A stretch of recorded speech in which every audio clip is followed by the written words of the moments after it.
Olá pessoal, mais um bate-papo da Audita e hoje falando da maior reforma, a maior mudança dos últimos tempos, dos últimos 40 anos, se brincar. Estou aqui com dois convidados especiais, Liana Queiroz e Edivandro Rodrigues, e meu amigo Breno, meu amigo sócio Breno Sena, especialista no financeiro aí, tá? Apresentando rapidinho aqui, Liana Queiroz, advogada tributarista, amiga, parceira, né? Está no CAF, lá na Receita Federal, então a mulher tem bagagem sobrando. Amiga de Ivandro também, lá no Grupo Plano, cliente da gente também, de muito tempo já no Grupo Viverde, né? E na liderança também financeira, fazendo acontecer também nos resultados, né? Liana, fica à vontade, vou começar pelas mulheres, tá? Fala um pouquinho mais de você, da sua vida pessoal também, a gente costuma trazer um pouquinho disso para cá. Tá bem. Obrigada, Pedro, Breno. É um prazer estarmos juntos aqui nesse podcast. E falando sobre mim, eu tenho esse estranho gosto pela área tributária. Então, é uma matéria que eu já estudo há bastante tempo, meu doutoramento é na área tributária. Estou hoje no Ministério da Fazenda, no Conselho Administrativo e Recursos Fiscais, que é o maior tribunal administrativo do país que julga... Segunda instância, né, Arido? A segunda instância das impugnações dos recursos administrativos dos contribuintes.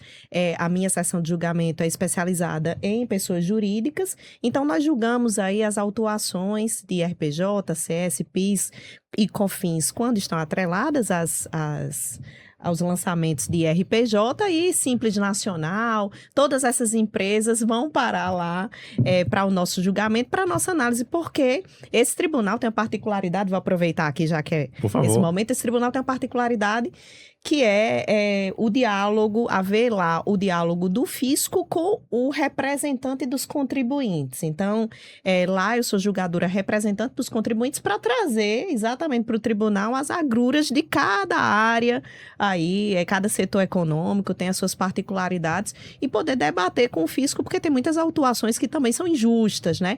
E esse cenário lá que nós enfrentamos todos os dias, né, aliado já à experiência da área tributária, nos dá assim, uma visão o melhor dos dois mundos. A gente tanto conhece as dificuldades do empresário pelo atendimento ao empresário, como estando lá, nós conhecemos a visão do fisco das operações, do modo de ser da organização empresarial. E estamos aqui para falar sobre novas organizações dentro da reforma tributária. Perfeito, Leandro. Muito obrigado. Doutor Edivandro. Oi, Pedro. É um prazer estar aqui, né? No meio só de fera. E poder aqui aprender e também contribuir a todos aqui referente a essa reforma que está chegando e poder dizer aí que é um desafio. E o lado bom de tudo isso é que todo mundo vai ter que aprender, né? Todo mundo vai estar junto, todo mundo... Não tem quem não vai sair ileso de toda essa mudança, né? E aí poder contribuir com o lado financeiro, com as questões relativas a esse momento, as ideias que eu acho que todo empresário, todas as pessoas do outro lado devem estar aí buscando para a gente poder contribuir, né? Porque... estamos todos no mesmo barco. Bessa, acho que a gente vai aprender muito hoje, viu? Meu papel aqui, minha cadeira é de aprendiz. Eu quero entender quais são os reflexos da reforma dentro do setor financeiro, né? Que é o que nós estamos inseridos e estou aposto aí para... Maravilha. E um combinado que eu queria fazer com vocês é que a gente tente falar de forma mais fácil possível, que é para o público aqui que não sabe esse manicômio tributário que a gente até sente, mas não conhece. Com certeza. Então, a gente tentar aqui facilitar essa comunicação, falar de preço, falar de acompanhamento de fornecedores, de crédito, esse mundo louco aí que vai vir agora, que vai melhorar, mas antes de melhorar vai piorar muito, né? Com certeza. Já chegou, né? Já chegou. Não está chegando, já chegou a reforma tributária. Verdade. É isso aí. Bom, o impacto real da reforma tributária. Então, o que é que de fato a gente vai sentir, o que é que vai mudar? Então, eu queria que a Liana falasse um pouquinho agora das principais mudanças, né? Naquele combinado bem simples, Liana, para o empresário entender. Sim, pois não, vamos lá. Muda tudo, né? Quando nós falamos em reforma é porque a casa mudou. Não é só aquele pequeno trocou a porta ali, não. Mudou tudo na reforma tributária, realmente. Por quê? Nós temos um país, primeiro, que é muito peculiar.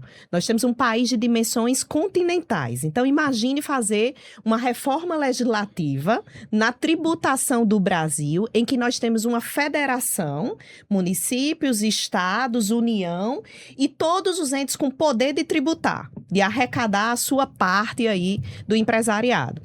Quando o Brasil foi fazer reforma tributária, olhou para o resto do mundo e falou assim, no mundo existe um imposto sobre valor agregado, vamos cobrar aqui um imposto único, vai simplificar para todo mundo. O tal do IVA, né? É o IVA. Vamos colocar o IVA aqui, a gente acaba com o ICMS. ICMS é uma loucura, né?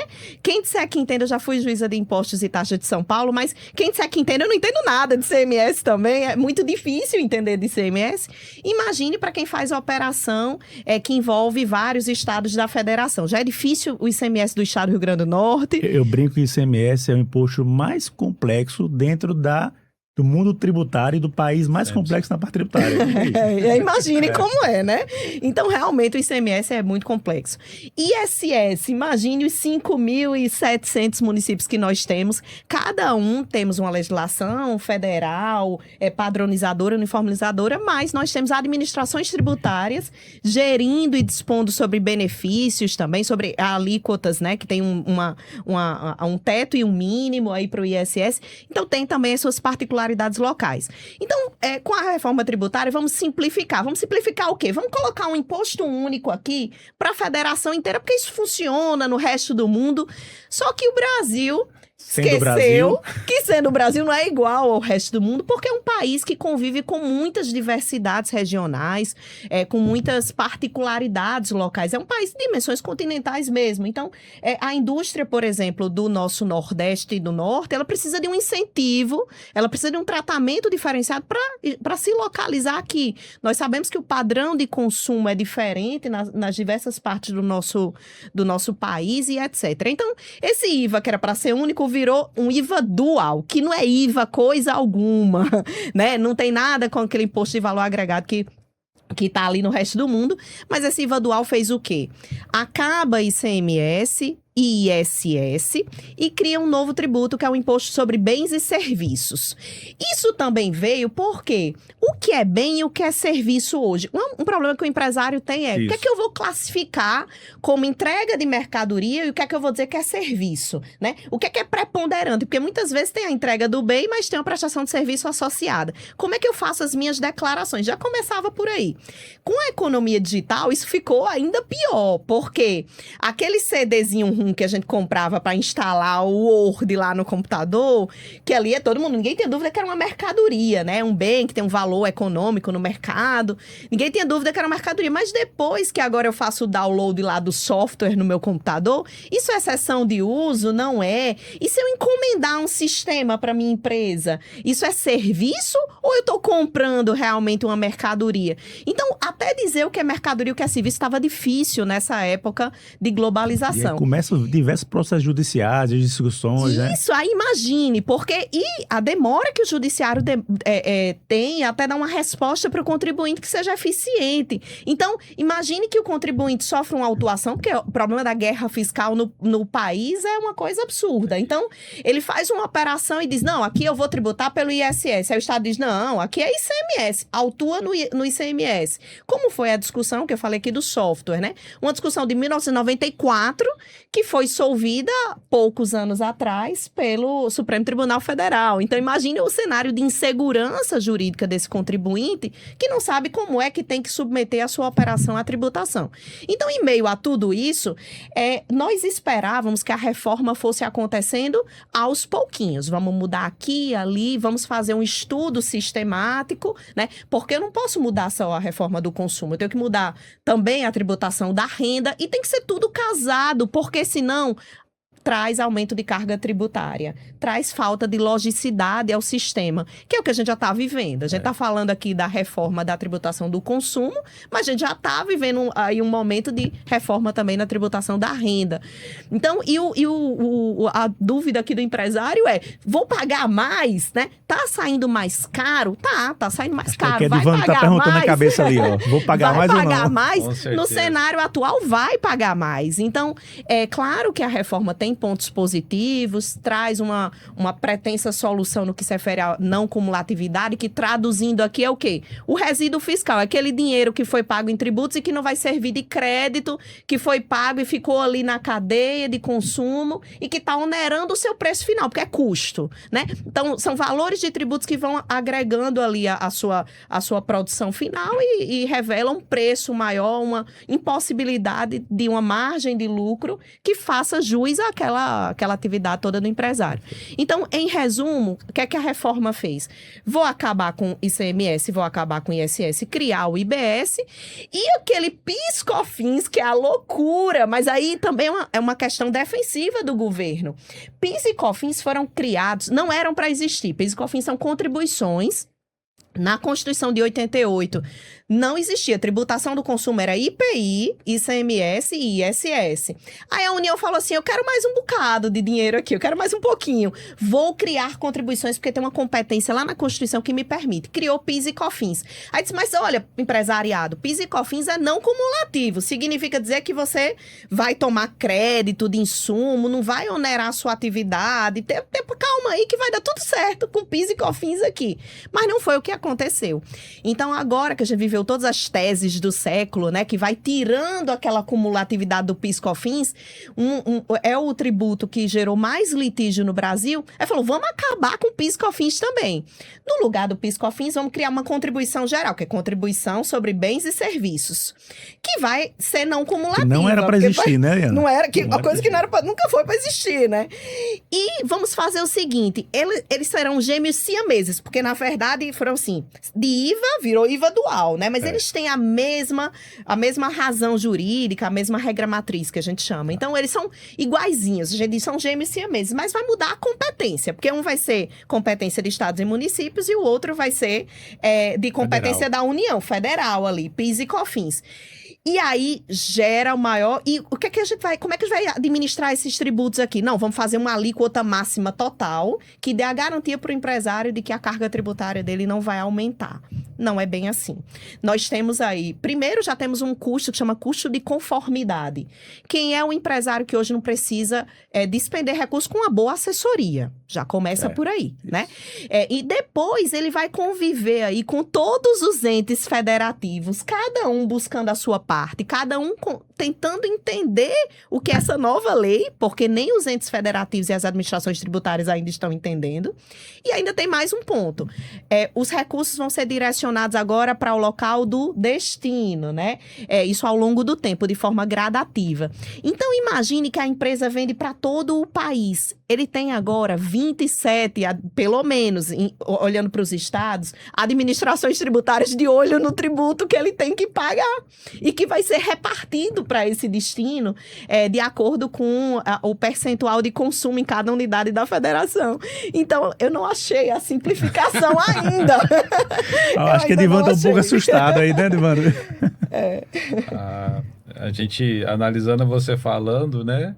A gente vai montando os cenários na cabeça e vai ficando cada vez mais assustado, né? Ainda mais pensando assim, com um empresário que tem vários negócios, né? O quanto de mudanças que ele vai ter que fazer, como ele vai ter que poder utilizar esses recursos e encaixar aonde que vai ter cada mudança. Então, isso eu acredito que vai ser bem complexo. Né? E aí, para completar, a reforma não só muda... É o que eu digo, quando a gente vai analisar a reforma, eu faço 4 perguntas. A gente faz assim, quem, quando, onde, como, né? Então, quando a gente olha para a reforma, mudou tudo. Aí, quem vai cobrar? Eu vou estar sendo cobrado por todos os entes da federação.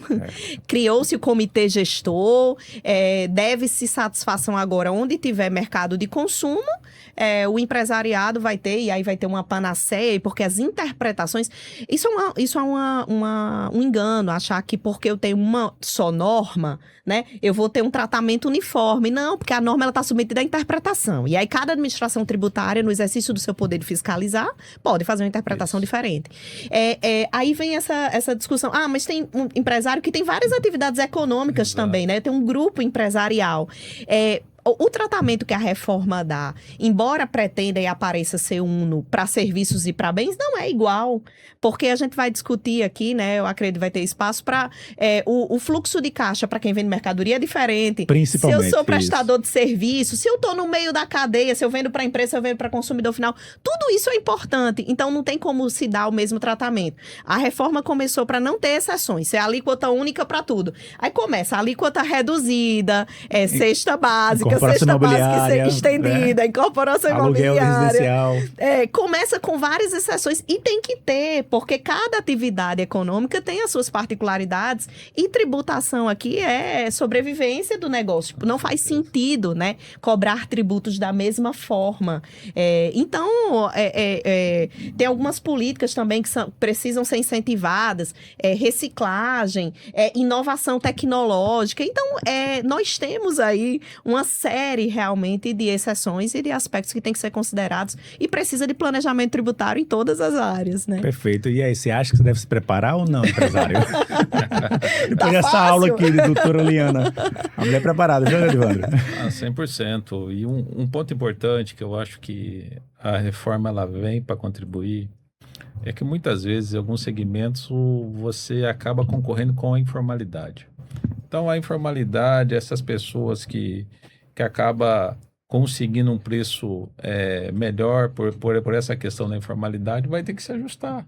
Vai ser obrigada a se ajustar e, com isso, a concorrência vai ficar mais leal, né? E não vai ter mais essa questão aí. Eu acho que uma parte, me corrija, viu, Liana, se eu estiver enganado, mas nós temos hoje a empresa que vai vender para outra empresa, né?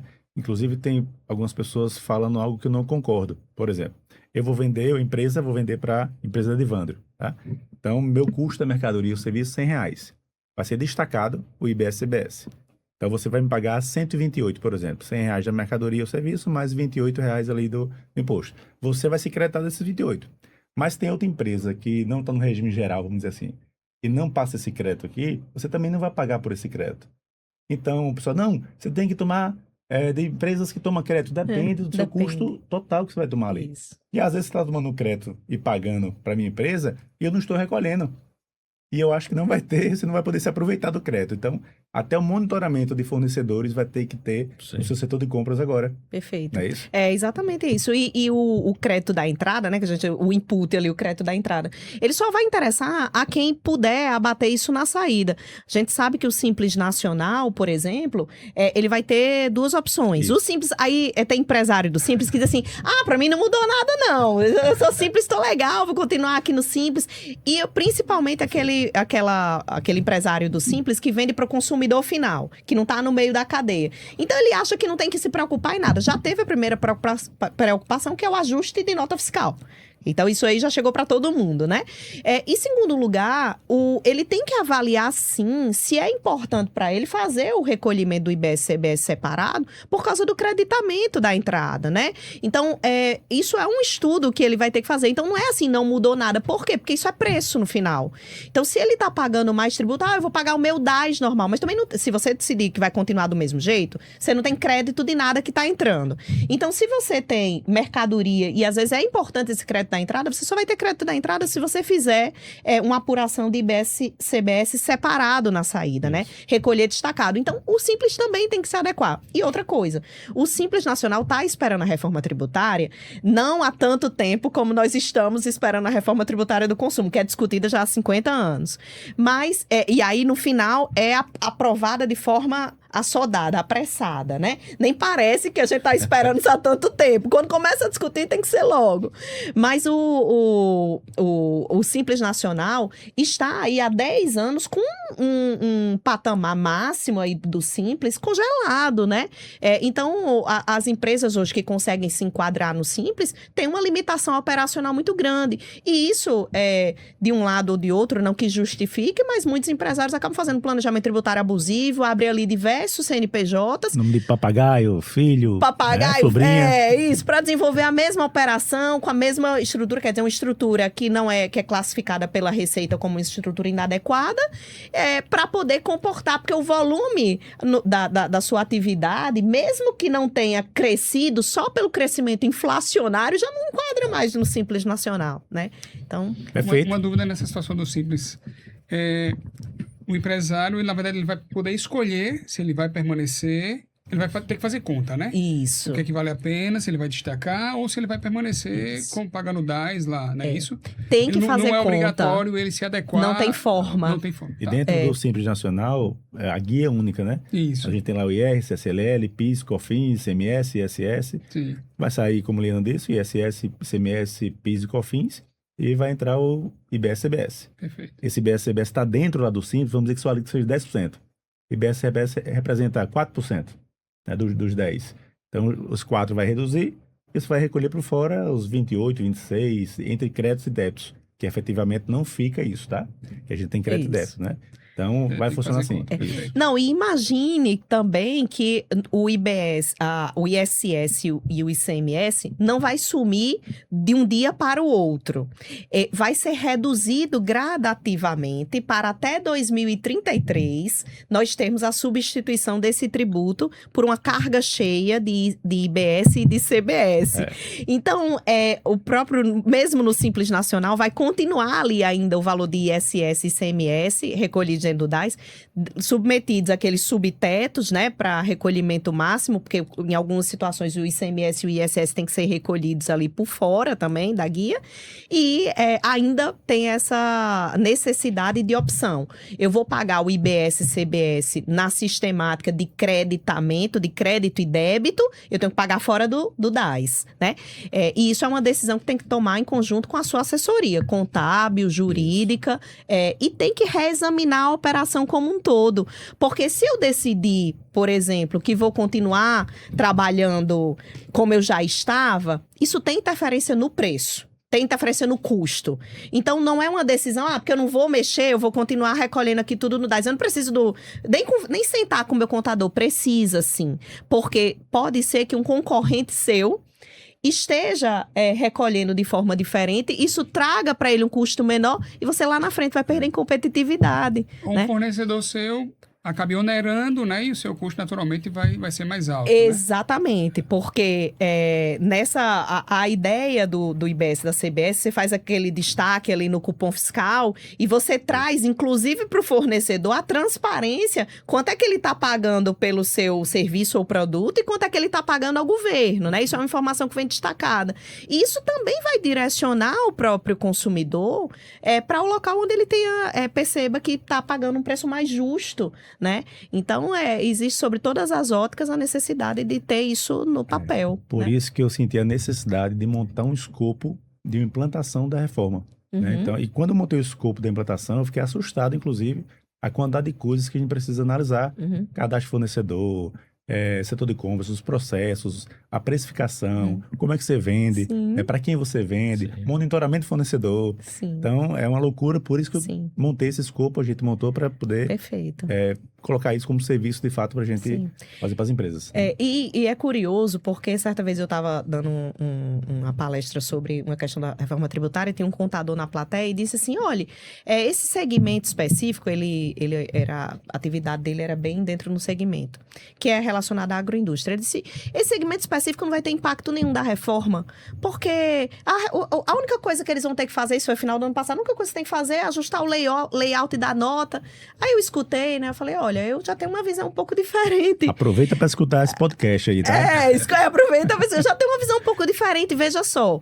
Não é só ajuste de lei. Não, porque os laticínios são todos, tem cesta entram em cesta básica, e aí não vão pagar. Gente, se tem isenção, por exemplo, ele não toma, o crédito da entrada ele é anulado.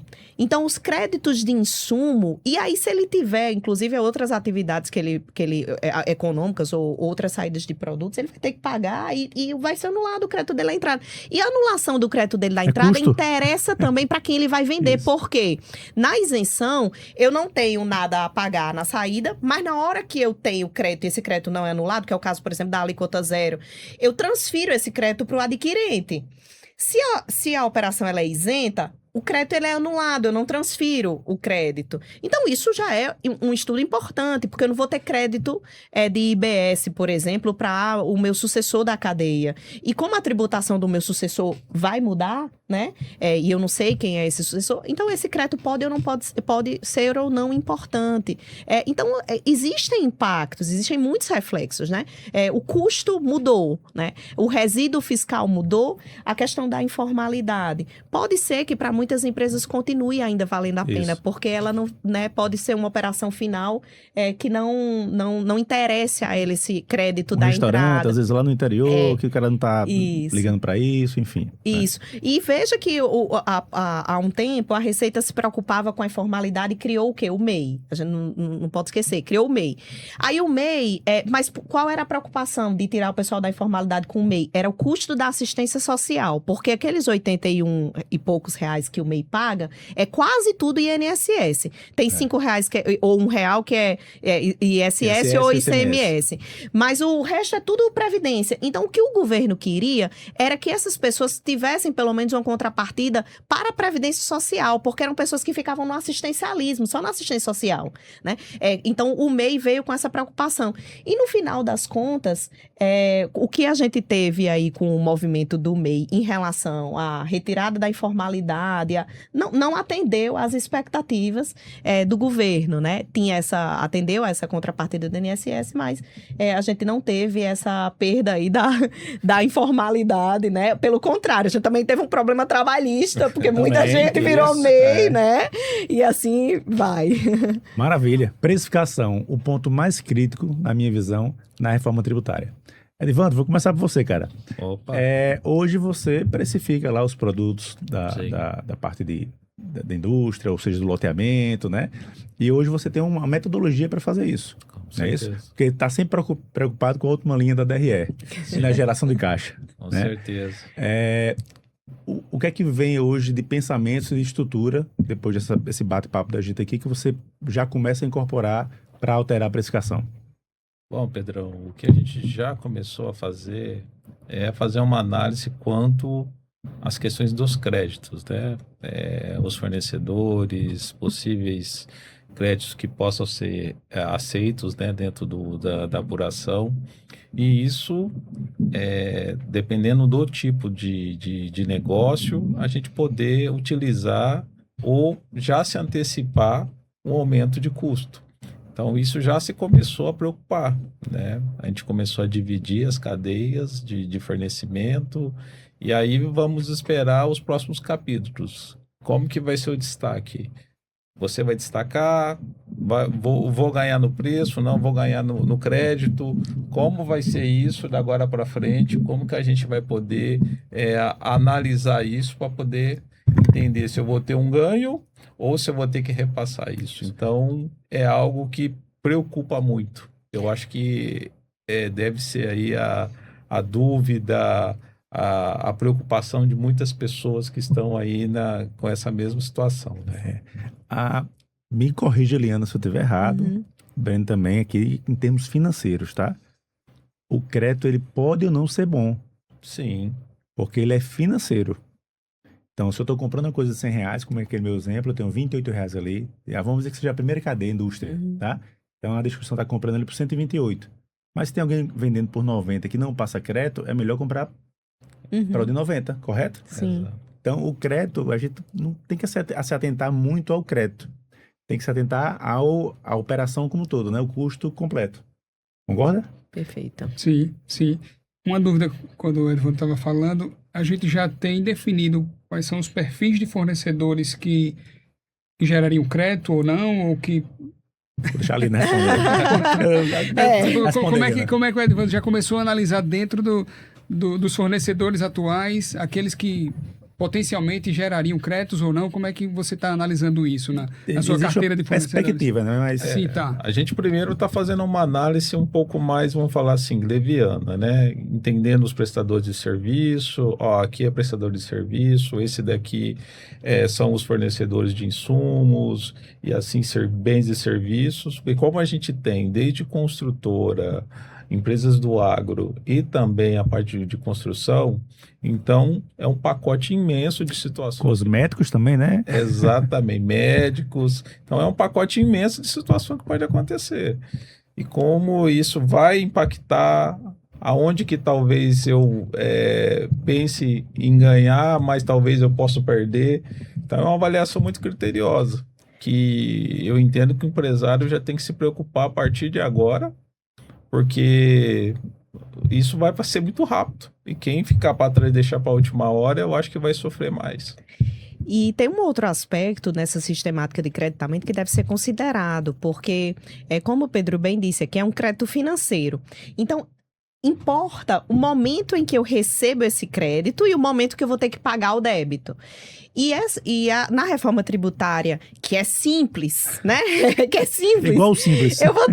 Eu tenho momentos diferentes de apuração. Então, veio a história do split payment, né? Um negócio bonito. É splitado agora, né? Splitou, agora é o novo verbo do momento, né? Tweetou, agora splitou. Então, se splitar, eu vou pagar, o banco vai reter o valor do tributo na hora da operação, vai reter ali do fornecedor e já vai, teoricamente, isso já vai virar um crédito para o fornecedor. O crédito já entrou ali no que foi na operação splitada. Mas, e aí os critérios são os mais diversos, a gente não conseguiria expor aqui. Mas algumas operações não vão ser splitadas, ou podem ser splitadas parcialmente. E também existem outras situações. Essa é uma reforma tributária que vai ensejar um contencioso, né?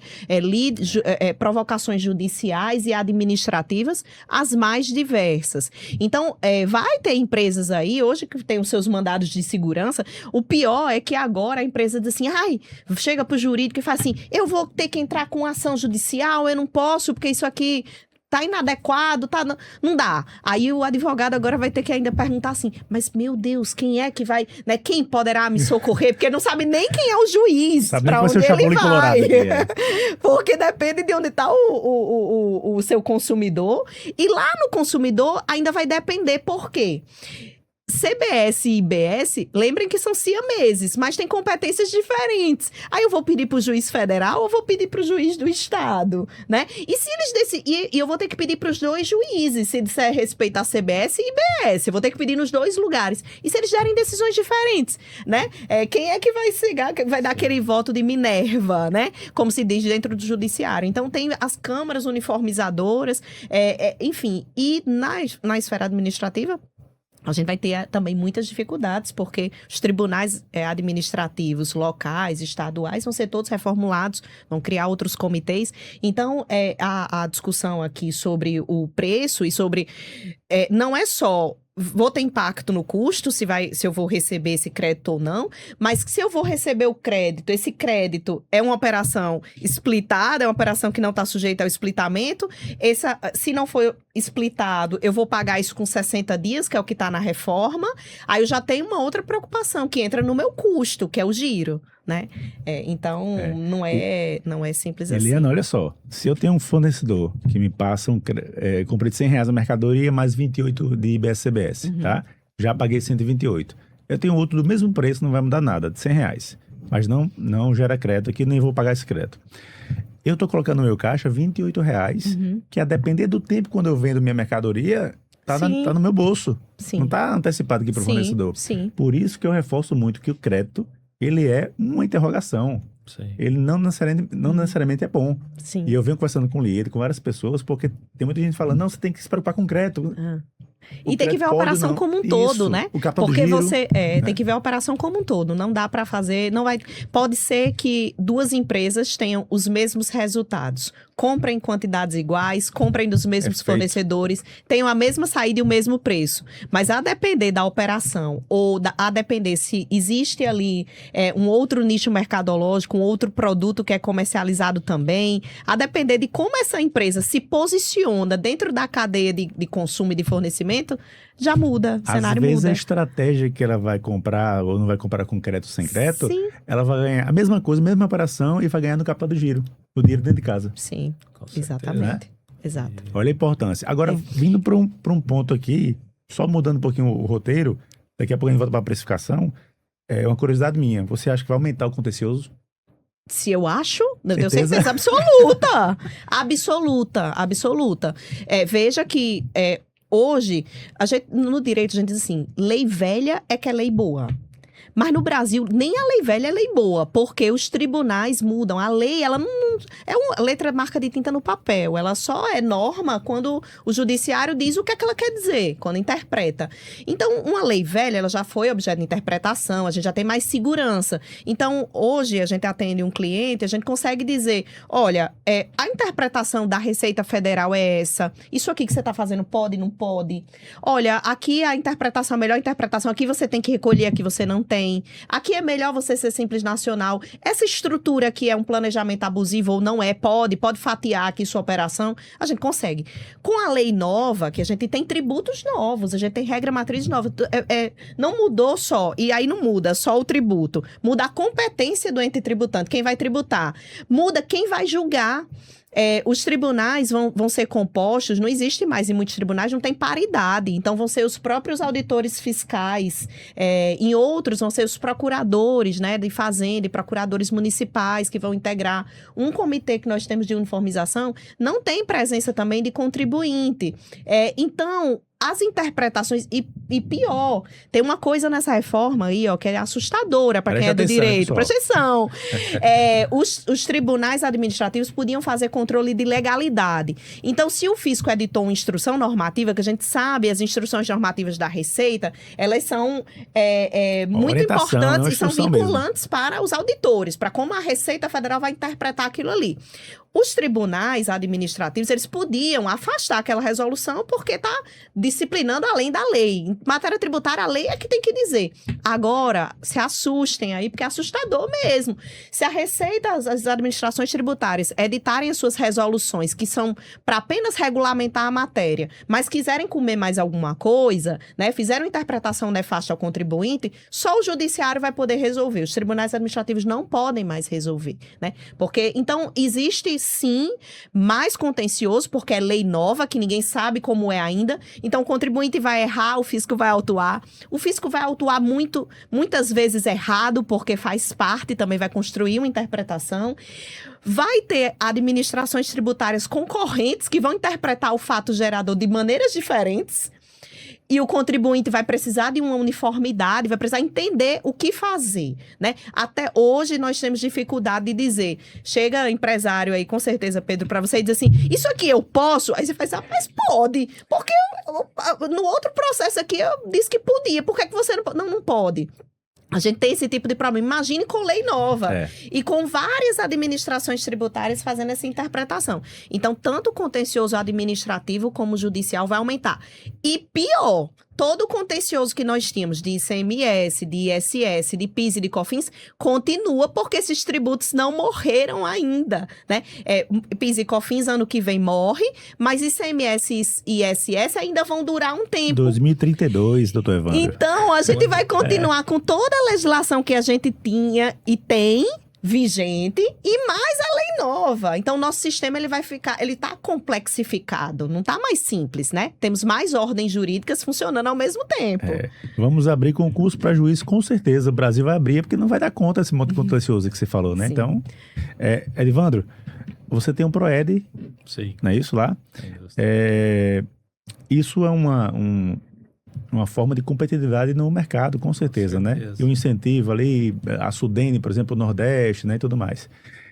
E aí, a previsão, eu não tenho certeza, Helena, mas a previsão é que não tenha mais esses benefícios fiscais, essa disputa de estados e municípios, não é verdade? Isso mesmo, isso mesmo. Então, ou seja, a empresa também vai se preparar, tem que se preparar para precificar sem essa redução. Uma notícia boa que não vai ser só para ela, para todas, né? Então, vai ter que se mexer ali na precificação. Né? O tema aqui, precificação, a gente tem que trabalhar muito a última linha do resultado, que começa lá na precificação, né? Não, com certeza. Vai ser algo que vai mexer muito nos preços e a gente está de olho nessa questão porque o Proed hoje ele é essencial para a gente poder avançar com os preços e poder ficar competitivo no mercado. Então, muito dos nossos negócios é viável só pelo Proed. Isso. Por tudo que ele traz aí para a empresa. E com essa mudança, realmente vai ser bem desafiador e os preços vão ter que ser reajustados com base em tudo que vai ocorrer. Ou vamos ter que ir embora, né? Já tem empresa que está indo embora. Sim. Porque, realmente, quando nós temos que... A operação de uma empresa, ela depende de diversos aspectos logísticos. Então, a empresa que funciona aqui no estado do Rio Grande do Norte, ela está aqui por alguma razão. Ou porque ela encontra mão de obra boa, qualificada, barata, e ela se interessa por nós, ou porque ela encontra aqui o mercado de consumo e a sua cadeia de fornecimento começa por aqui, né? Ela tem que ter razões, ou a matéria-prima está aqui, né? O insumo da sua atividade está aqui, ela tem que ter alguma razão para estar aqui. E as empresas que estão no Nordeste têm uma razão para estarem, que é o incentivo fiscal que recebem. Por quê? Porque o mercado de consumo pujante não está aqui, a mão de obra qualificada e barata na maior parte das atividades, não é suficiente. Nós temos uma deficiência enorme de mão de obra. Nós temos muita gente precisando e querendo emprego, mas não é uma mão de obra que tem a qualificação suficiente, necessária. Em todo o segmento, né, Lina? Em Hoje... todos os segmentos. Então, não é um fator preponderante. Sim, a disponibilidade de mão de obra, ela é um fator importante para a situação local, mas o que é determinante é sim o incentivo fiscal. Os estados do Nordeste, tanto é que quando veio o slogan da reforma tributária, disseram o seguinte: olha, não se preocupa Norte e Nordeste, porque nós vamos acabar com essa história de incentivo fiscal e aí nós vamos, em compensação, você vai ter estado, por exemplo, tem a receita, você não vai ter o ICMS da indústria que está no local, mas você tem o seu mercado consumidor consumindo de fora, que vai resguardar a sua arrecadação. E empresas, não se preocupem, porque vai vir um fundo nacional que vai compensar essa contrapartida. Então, você vai receber do fundo nacional para poder compensar a perda do incentivo fiscal. Isso não é verdade. As subvenções para investimento não vão ser compensadas com o Fundo de Desenvolvimento Nacional. Então, há uma preocupação enorme sob o ponto de vista concorrencial. A gente sabe que as subvenções, por exemplo, como é o Proed, é uma subvenção que começou, ela era PROAD, ela era crédito presumido. O crédito presumido tem uma característica diferente da subvenção para investimento. Então, quando o Estado dá a subvenção para investimento, ele dá para que a empresa possa se modernizar, expandir. Não é para haver apropriação para redução de custo. Não é para custeio, ela é para investimento, é uma subvenção para investimento. Entretanto, quem é a empresa, quem é o industrial do Rio Grande do Norte que não usa esse benefício fiscal para custeio, né? Se apropria ali e usa para custeio, tanto que a interpretação depois do STJ é que você pode usar para custeio, porque é isso que importa no final, é se tornar competitivo pelo preço, reduzindo o custo.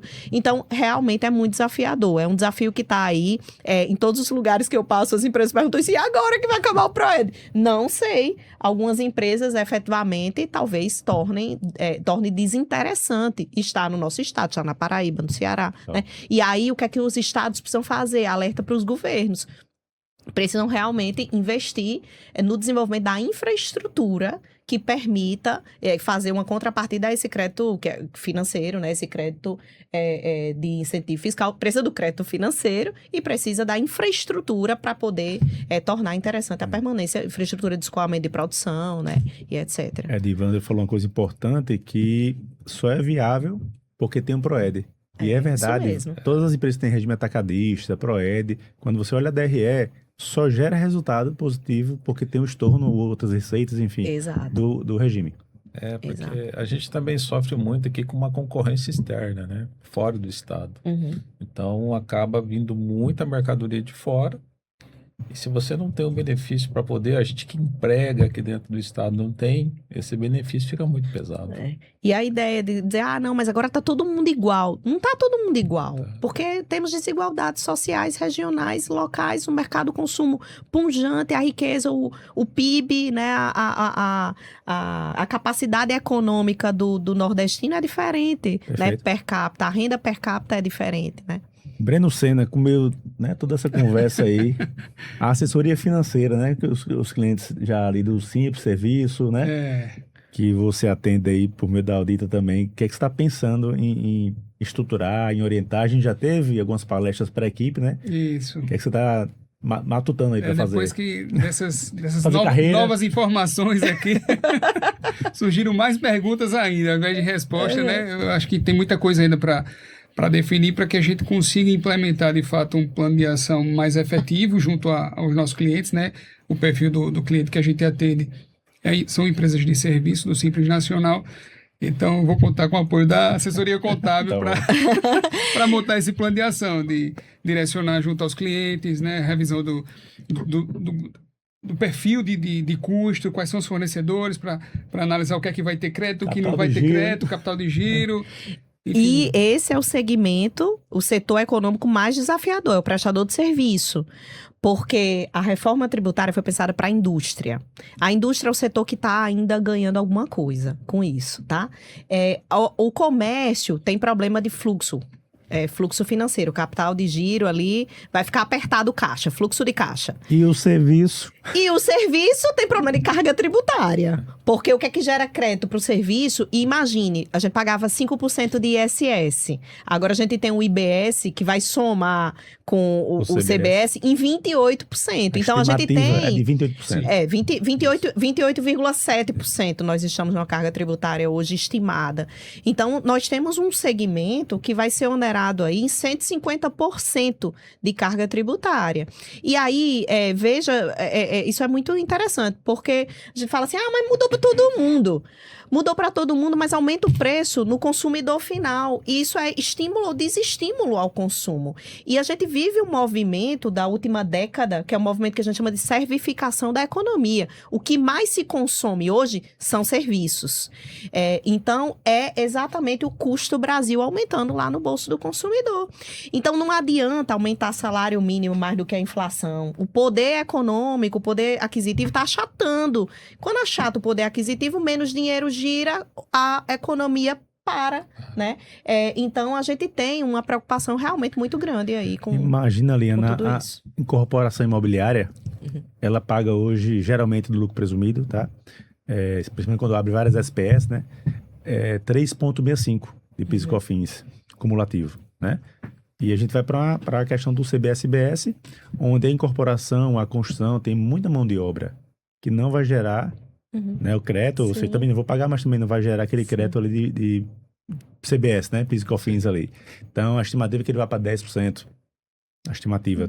Não saiu a alíquota ainda, né? Então a gente está não tem esperando isso. ainda. Isso vai ser... Por isso tem que fazer conta. Porque o empresário que não fizer conta vai entrar em 2027... ou não vai ser competitivo, sem saber onde está pisando, ou vai ter realmente bastante fluxo de caixa negativo. E tem que fazer conta com quem sabe fazer a conta. Não é qualquer um que vai conseguir fazer essa conta, não. Exatamente, porque eu acho que quanto mais tempo o empresário deixar isso, achar, não, só vou só em 2032, 2030, pior vai ser. Porque quando ele olhar na última linha, vai ser tarde demais. O tanto que ele deixou de ganhar, o quanto que ele perdeu de tudo essa mudança. E não é costume, né? Hoje, Sim. na parte financeira, a gente atende esse perfil de clientes e não é costume. Quando a gente entrega, né, Breno? Quando a gente entrega a parte da DRE, por mais que seja gerencial, cara, que legal, que bacana, tal, mas ele mesmo não usa, fica esperando uma apresentação do financeiro, mas tá lá o BI é separado para ele, mas não é costume do empresário estar acompanhando. O empresário Menorzinho. Aham. Os grandes também não, Sim, viu? A maioria também não. Também É. não.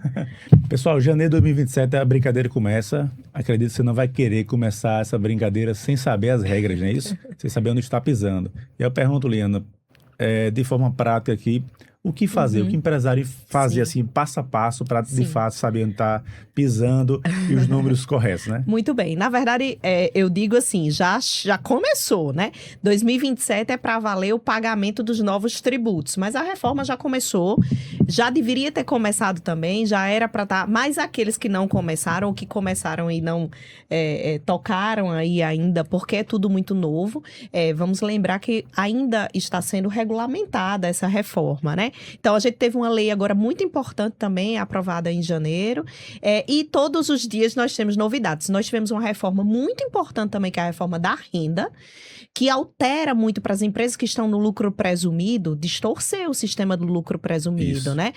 E o empresário agora, porque não interessa, muitas vezes o empresário faz aquela confusão patrimonial, né? Gerencia a empresa como se fosse o bolso dele, paga as contas de casa lá na empresa, não sabe quanto é. Precisa, em primeiro lugar, o empresário entender que a Receita Federal do Brasil, e aí eu tô falando porque esses tributos, a administração acaba sendo uma administração centralizada e há um compartilhamento de informações entre essas administrações, é a mais informatizada do mundo, né? Então, fazer as coisas como o meu avô fazia, nós temos muitas empresas familiares, né? E continua se fazendo como sempre fez, é algo que não se sustenta mais no tempo de hoje em dia, né? Não sustenta porque não gera concorrência, não sustenta porque quando vem uma fiscalização, aquela atividade ela não está conforme a legislação e aí acaba tirando do mercado, né? Então, esse profissional, por uma razão ou por outra, porque não tem preço, não tem competitividade, porque não modernizou o seu processo de industrialização ou a sua logística, ele sai do mercado. E agora tem uma carga tributária crescente no país, né?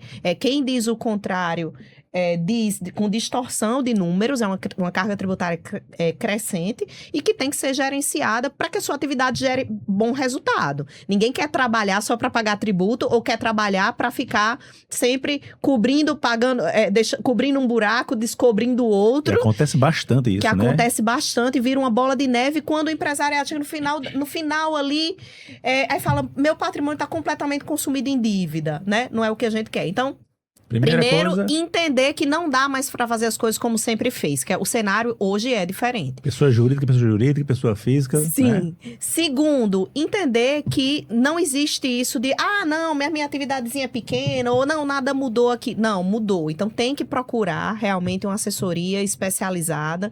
Todo o seu processo, pode ser que dentro da sua atividade, dentro da sua operação, algumas coisas já nem façam mais sentido, não vão lhe gerar o resultado e você enxugue a operação, ou não. Tem muita gente agora que está tendo a oportunidade, dentro desse cenário, em que muitos vão sair do mercado de expandir a sua atividade. Então, precisa procurar um escritório especializado, precisa ter uma advocacia especializada também na área tributária, precisa ter uma boa contabilidade, precisa ter um bom financeiro e colocar na mesa. É a hora de fazer planejamento da atividade, então, planejamento tributário, financeiro, contábil.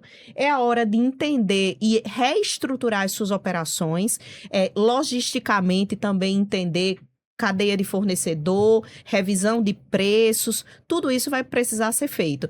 Informatização de processos, então a gente já tem uma nota fiscal com um novo layout que precisa estar sinergizado com o controle de estoques, com a classificação de mercadorias, com os códigos de operação agora mudaram, né? A gente tem vários códigos novos e tudo isso precisa ser padronizado. E eu trago uma preocupação muito grande, né? Tem diversas atividades para serem feitas e várias com assessoria e tal. Empresas menores para sustentar esse investimento é puxado. Também não investir pode ser muito pior. Um risco, né? Então, talvez ela procure ali um meio termo, pelo menos gerenciando já o financeiro dela, gerenciando a DRE, sabendo como é que vai ser a precificação, né? Sim. Porque, lógico que uma implantação de uma reforma para uma empresa pequenininha é diferente de uma empresa que tem várias coisas grandes e tudo mais. Mas é custoso esse investimento para uma empresa pequenininha, um restaurante, de repente está começando ali, né? Sim. Ou até um restaurante maior que está no presumido, mas vai ter que desembolsar ali um investimento considerável, Sim, que, repito, pode ser pior não investir, sim. né? Sem saber como é que vai entrar. E atenção, também o último ponto, atenção nas consultorias tributárias que tem por aí. Como os desafios agora e a mudança vai acabar a PIS/COFINS, começou um mercado de créditos, De influências. de milagres, influencers digitais, né? É uma coisa louca, né? Agora todo mundo parece autoridade no assunto porque bota uma câmerazinha ali na frente e fala do que não sabe. Então, muita atenção também, porque essa corrida, essa disparada para encontrar soluções fáceis, ou gerar crédito na sua empresa, ou vamos dar fim a vamos queimar esse estoque de crédito de ICMS, vamos queimar estoque de PIS/COFINS, vamos transferir, e faz isso de uma forma IPI, né? E tem muitas empresas, porque agora também muda o IPI, então tem muitas empresas que estão colocando, eu resolvo. Tenham atenção, procurem quem vocês confiam para poder tirar as dúvidas, porque é um momento, sim, de também ajustar as contas. Então, os programas da PGFN, da Receita Federal e âmbito local, aqui o Estado do Rio Grande do Norte, por exemplo, aprovou a Lei de Transação Tributária, os municípios também estão aprovando, então é hora de arrumar a casa também. Então, a hora da reforma, não fica sentado no sofá esperando tudo acabar, não, porque Só no tá Instagram, caindo na né? cabeça esse Só teto. ouvindo o Instagram as informações. Então, reforma, levanta e vai participar da obra, né? Vai também reformar a sua casa para poder essa casa ser segura, não ser igual o lobo mau vai chegar, né? Vai dar o sopro e vai ruir tudo, né? O fiscal vai chegar na porta e a casa vai cair. É melhor construir direitinho, de tijolo, né? Não ser o porquinho preguiçoso. E fazer o investimento certo, né? E eu participo da Trilha já. A Trilha é um grupo, são 47 empresários contábeis no Brasil. Lá em Floripa é Caio Melo, que é o mentor, né? E eu sou grato em estar participando desse grupo que traz informações sérias, estudadas e aprofundadas. Porque o que realmente tem o pessoal falando besteira, principalmente essa parte de créditos. Né? Não, você não vai ter crédito. Não analisa, rapaz, se vai ser bom ou não. Então, engana muita gente, principalmente quem não conhece. Sim, né? sim. Então, eu sou grato a participar da Trilha. Então, um abraço aí para o Dr. Caio Melo. Muito bom, viu? Fala, Bessa. Eu estava refletindo aqui com esse aumento, essa perspectiva de aumento de carga tributária, principalmente para as empresas de serviço. A gente vai sair de dezembro com a alíquota de 10% e vai chegar em janeiro com a alíquota de 28%, né? Enfim. É isso. Eu vou até falar do cronograma aqui, mas continue. Supomos que a gente vai sair de um mês para o outro, vendia um serviço financeiro, o nosso caso, inclusive, de R$1.000, ele vai passar a ser simplesmente 1.500 ou 1.400 e tal.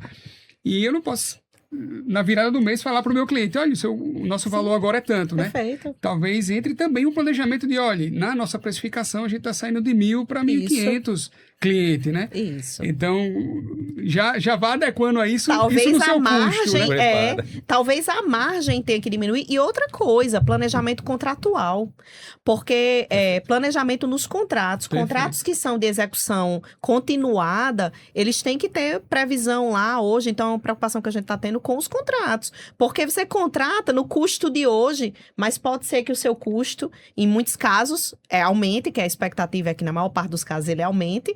E isso não pode ser considerado o que a gente chama no direito de fato do príncipe, uma situação excepcional, não pensada, não sabida, né?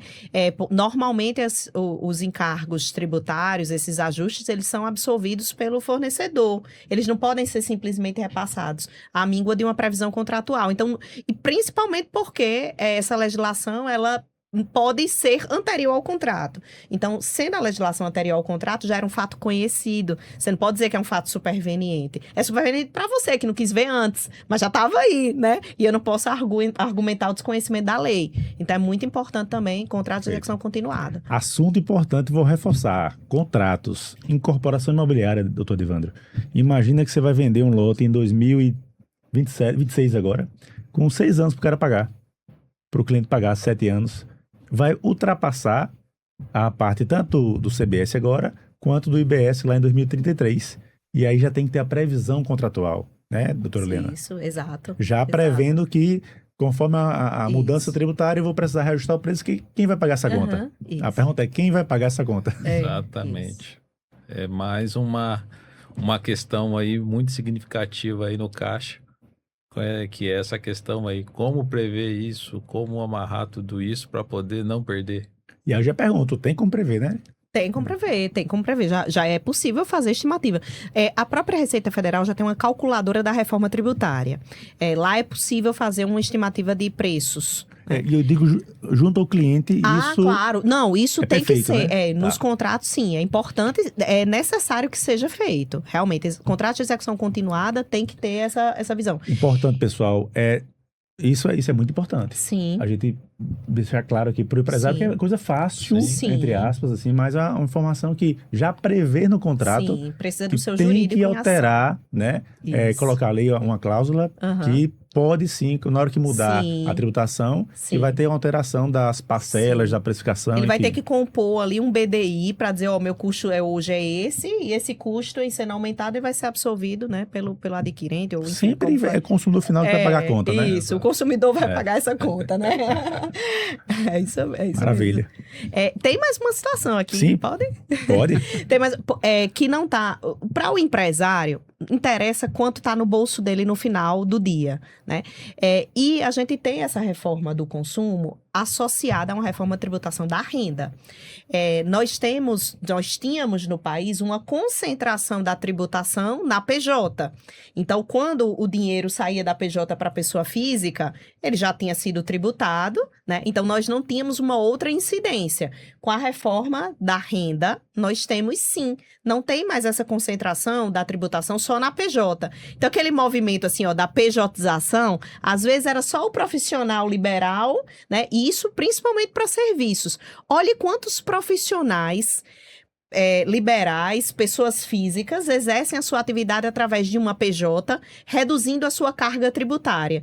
Mas no fim do dia, aquele dinheiro da PJ se confunde um pouco com o que seria a apropriação, o saldo, né, o lucro da pessoa física. Mas se isso exceder aos 50 mil mês, né, que é o que a gente pode fazer de distribuição de resultados sem tributação, vai haver a incidência também desse valor, então uma dupla incidência agora desse valor que vai ser passado para a pessoa física. Isso é um custo que tem que ser mensurado também na minha precificação do serviço, porque no final o que vai interessar é quanto está sobrando no meu bolso, né? Então, esse é mais um evento que a gente tem que considerar. Então, o prestador de serviço que diga assim, mas eu quase não tenho, por exemplo, a atividade do profissional da advocacia. Tudo bem que na advocacia, como na contabilidade, é um redutor, né, sobre o valor da carga tributária total. Mas é uma atividade que pode não contar com créditos, né? Pode não contar com créditos. Então, e aí pode ser desenvolvida também solitariamente, e pode haver essa confusão aí muito clara e existir essa pejotização, como a gente chama. Então, vai afetar, né? Tem advogados aí, os mais, que eles já colocam lá no contrato, esse valor que eu tô lhe cobrando é o líquido, né? Os meus honorários é esse valor líquido. Aí não interessa, se a carga tributária Brasil for, quem vai pagar o encargo é você. É mais uma prova de que precisa de uma especificação contratual para que esse profissional continue sendo remunerado e sobre no seu bolso aquilo que ele espera que sobre. Aproveitando, Liana, essa questão da tributação da renda, a gente tem que deixar claro para quem está assistindo que nós temos a retenção na empresa, que a empresa é responsável por fazer a retenção se passar de 50 mil, mas a gente tem a tributação da pessoa física, que independente da retenção, vai juntar algumas rendas ali, prolabore, salário e outras rendas, que quando chegar lá no imposto de renda 2027, referente a 26, vai ter imposto de renda mínimo de 600 mil reais, não é isso? Isso, exato. E aí vai na alíquota progressiva da tributação da pessoa física, hein? Então não é esse negócio de falar assim, mas em compensação é 10%. Não é 10%. É a alíquota progressiva, tributação lá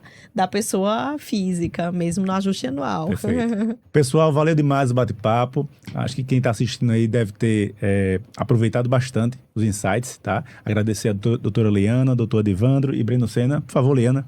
Muito obrigada, é um prazer participar e me convide mais vezes a Audita aqui. Obrigado pela aula, viu? Adivandro. É um prazer estar aqui com vocês, foi um prazer muito grande, Liana, só aprendi aqui e com certeza é muito satisfatório. Maravilha. Muito obrigado, agradecer presença de vocês aqui, esse bate-papo riquíssimo. Com certeza os empresários vão agradecer. Aproveita e acompanha aí e sempre vamos estar atualizando vocês das mudanças, as ideias que dá para serem implantadas, tá bom? Obrigado.